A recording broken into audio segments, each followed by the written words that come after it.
में गुजरावाला में उनका जन्म हुआ।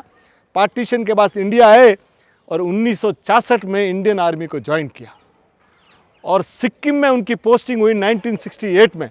और देखिए, एक बार वो घोड़ों के साथ रसद लेके जा रहे थे और उनका पांव फिसल गया 14,000 फीट से और नीचे गिरे खाई में, और बहती नदी थी और बहते नदी में वो पार हो गए।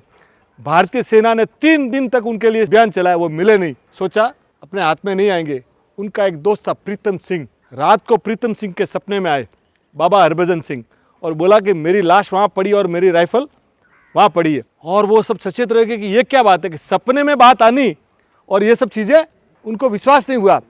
थोड़े दिनों बाद वो आए बाबा प्रीतम सिंह के मेरी यहाँ पे समाधि और मंदिर बनाया जाए। तब सेना ने वहाँ पे समाधि और मंदिर बनाया। मंदिर बनाया तो देखते क्या है कि लोग वहाँ जो पानी लेके जाते थे ना, वो 21 दिन तक पीते थे, उसके बाद स्वस्थ हो गए।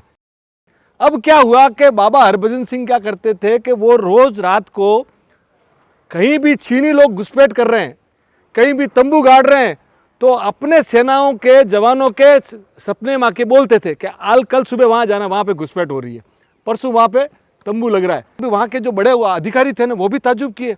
तब बोला कि भाई इनका अभी, इनको ये समझिए कि ड्यूटी पे है। तो उनको शहीद होने के बाद वो पहले व्यक्ति है जिनका प्रमोशन जारी रखा, यानी ही वॉज ऑन टेक। अब सोचिए उनको।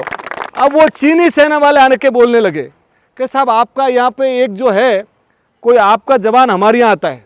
भाई हमारा जवान तो यहाँ बैठा है, आपका जवान क्या है? नहीं सर ऐसा ऐसा है। तो उन्होंने फोटो बताई, ये बोले हाँ ये सफ़ेद घोड़े पे आते हैं। बोले इनको तो शहीद हुए 20 साल हो गए। बोले क्या बात करते हो आप? बोले हमको विश्वास नहीं हो रहा है। तब उनको आज भी वहाँ पे भारतीय सेना और चीनी सेना की जब मीटिंग होती है ना, तो बाबा हरभजन सिंह के लिए नाथुला पे वहाँ पे कुर्सी रखी जाती है कि वो वहाँ पे विद्यमान है। और उनके मंदिर में बाकायदा एक रूम बनाया गया और 3 जवानों की पोस्टिंग की गई है। उनके कपड़े रोज़ इस्त्री होते हैं, रोज़ बूट उनके रखे जाते हैं और सुबह जब देखते हैं तो बूट कीचड़ से सने हुए होते हैं। और एक बार नहीं, दर्जनों गवाहियाँ। और फिर सरकार ने तय किया कि इनको भी छुट्टी दी जाए। तो हर साल 2 महीने उनके गांव उनको छुट्टी पे भेजा जाता था। सितंबर से नवंबर 3 जवान उनके साथ जाते थे और वापस लाते थे। और 2006 में उनको बाकायदा रिटायर किया गया और उनका प्रमोशन, उनकी पे वगैरह एज इट इज, और लास्ट में वो कैप्टन रैंक तक गए।